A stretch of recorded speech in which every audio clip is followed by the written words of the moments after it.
اس ہمارے ساتھ موجود ہیں اعزاز چودھری صاحب، سابق سیکرٹری خارجہ ہیں، جوہر سلیم صاحب سابق سفیر رہ چکے ہیں. بہت شکریہ. آج تمام دنیا کی نظریں اسلام آباد میں ہیں.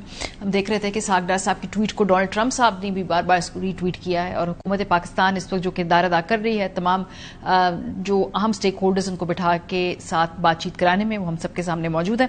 آپ سے آغاز کرتے ہیں اعزاز صاحب. یہ اس وقت ہم نے جو تصاویر دیکھی ہیں، جو فوٹو آپس دیکھی ہے، جس طرح کا ماحول دیکھا ہے، گفتگو دیکھی ہے، آج کی جو یہ شروع کا سیشن ہے، کیونکہ آف کورس بھی ملاقاتیں ہونی ہے، بات چیت ہونی ہے، وزیر اعظم صاحب سے بھی گفتگو ہو رہی ہے، پھر پیغام رسانی بھی ہو رہی ہے، جو یہ اس سیشن ہے، اس سے آپ کی کیا امیدیں ہیں، کیا ایکسپیکٹیشنز ہیں؟ جی بڑی خوش آئند بات ہے کہ یہ سب اکٹھے ہوئے ہیں. ایک تو امن کی کاوشوں کے لیے ایک جاندار کوشش کی جا رہی ہے، اور یہ کوششیں کامیاب ہوں یا نہ ہوں، ایک ایسی شروعات بن رہی ہے ان چار ملکوں کے درمیان جو بعد میں بھی اس جنگ کے خاتمے کے بعد بھی جنگ کے امکانات کو مزید آئنے سے روکنے کے لیے اس خطے کے لیے بڑا اچھا کام ہوگا. تو میں پور امید اس حد تک تو ہوں کہ یہ بہت اچھی کوشش ہے، لیکن جو امریکہ کا میں انداز دیکھ رہا ہوں، رویہ دیکھ رہا ہوں، انہوں نے اپنے شپس روانہ کیے ہوئے ہیں، میرینز آ رہے ہیں، 2 جزیروں پہ قبضہ کرنا ہے، وہ ساری خبریں بلا تردید، یعنی اس کی تردید کوئی نہیں ہو رہی. تو اس کا مطلب یہ ہے کہ امریکہ نے شاید یہ وقت جو خریدا ہے یا لیا ہے، وہ لیا ہے کہ وہاں پہ اپنے ٹروپس لے کر آئے، جو میں سمجھتا ہوں کہ اتنی بڑی غلطی ہے، اتنی بھاری غلطی ہے، کیونکہ جس دن وہ ٹروپس وہاں پہنچیں گے، اپن تو پہنچنا اتنا آسان نہیں ہوگا، ان کے شپس کے اوپر کیجولٹیز ہو سکتی ہیں، پھر اگر وہ پہنچ گئے تو کیجولٹیز ہوں گی.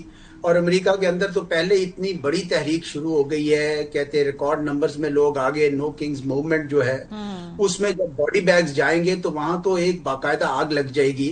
تو میں سمجھتا ہوں کہ ڈونلڈ ٹرمپ صاحب اپنے پاؤں پر خود زخم لگاتے ہیں یہ کام کر کے، اور ان کی کوشش جو ہے وہ اپنی جگہ، لیکن مجھے اس طرف سے امید نہیں نظر آ رہی کوئی زیادہ. مجھے لگتا ہے کہ ڈونلڈ ٹرمپ صاحب ابھی جنگ روکنے کے لیے تیار نہیں ہے. بہرحال یہ انہوں نے اچھا کیا ہے، ان کی کوشش بھی یہی ہونی چاہیے کہ نہ صرف ایران کو یہ کہیں کہ جی آپ سعودی عرب پہ حملے نہ کریں، بلکہ جو ان میں سے 2 ممالک کم از کم ایسے ہیں جن کے اسرائیل کے ساتھ بھی رابطے ہیں، وہ اسرائیل کے ساتھ بھی کہیں، جس طرح مصر ہے یا ترکی ہے.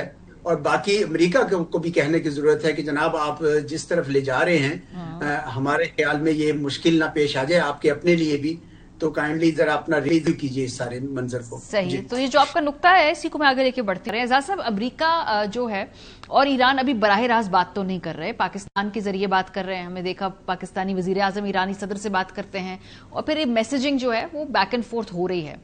لیکن کیا آپ کو مستقبل قریب میں براہ راست امریکہ اور ایران کے درمیان سفارتی لیول پر آپ دیکھیں گے کہ اکٹھے کسی پلیٹ فارم پہ نظر آئیں گے، یا بھی اس کے امکانات محدود ہیں؟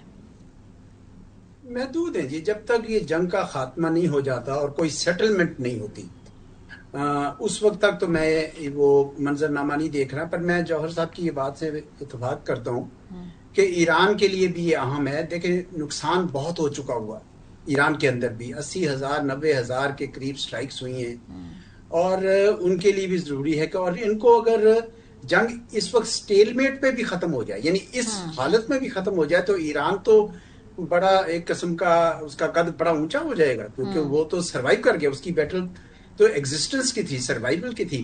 تو ایران کے لیے بھی یہ اس میں شدید وہ جسے کہتے ہیں اس کی خواہش ہونی چاہیے، اور میرا خیال ہے بھی. مجھے زیادہ جو خوف نظر آ رہا ہے وہ یہ نظر آ رہا ہے کہ اگر یہ امریکی اسی طریقے سے اپنے پلان سے بڑھتے رہے اور جنگ کا ایک گھمسان کا رن پڑا، اور اس میں جو خلیجی ریاستیں ہیں خصوصاً یو اے ای وغیرہ، وہ ابھی پوری طرح جنگ میں شریک نہیں ہوئے. اگر وہ شریک ہو جاتے ہیں، ان کے سیولین انفراسٹرکچر پہ بھی اتنا حملہ نہیں ہوا، ابھی تو ان کی انسٹالیشن پہ ہوا ہے جہاں سے امریکی چھپے ہوں گے. جب وہ پوری طریقے سے ہو جائے گا تو یہ تو مکمل تباہ و برباد تو ہوں گی. اور آئل فیسلٹیز بھی اگر ختم ہوتی ہے تو دنیا کی اقتصاد میں اتنا بڑا بحران آئے گا کہ آپ کو وہ کچھ تو تخمینے یہ بتاتے ہیں کہ 1929 والی جو کساد بازاری تھی، جو ریسیشن تھی، اس کی یاد تازہ ہو جائے گی، اس سے بھی زیادہ بڑھ جائے گا، اور یقیناً یہ بہت ہی خطرناک ایک قسم کا ماحول ہوگا۔ تو ہمارے لیے بہت ضروری ہے، پاکستان جیسے ملکوں کے لیے، کہ ہم اس منظر نامے کو ذہن میں رکھتے ہوئے ابھی سے تیاری کریں۔ بہت سارے ملک میں دیکھ رہا ہوں، انڈونیشیا اور تھائی لینڈ وغیرہ، جہاں پہ کئی مہینوں کے ریزروز ہیں، ہمارے تو صرف 28 دن کے وہ راشن بازی کر رہے ہیں، اور ہم تو بالکل اس طرف معاملے میں میرے خیال ہے پوری طرح ہماری توجہ نہیں ہے۔ میں سمجھتا ہوں کہ مزید اس پہ کام کرنا ہوگا، کیونکہ اس کا خطرہ موجود ہے۔ امریکہ بہرحال اپنی اس جنگ کو اس سمت پہ لے کے جا رہا ہے، جس کے بعد جو میں سمجھتا ہوں کہ بہت ہی خطرہ بڑھ جائے گا، اور خصوصاً دنیا کی اقتصاد کے لیے۔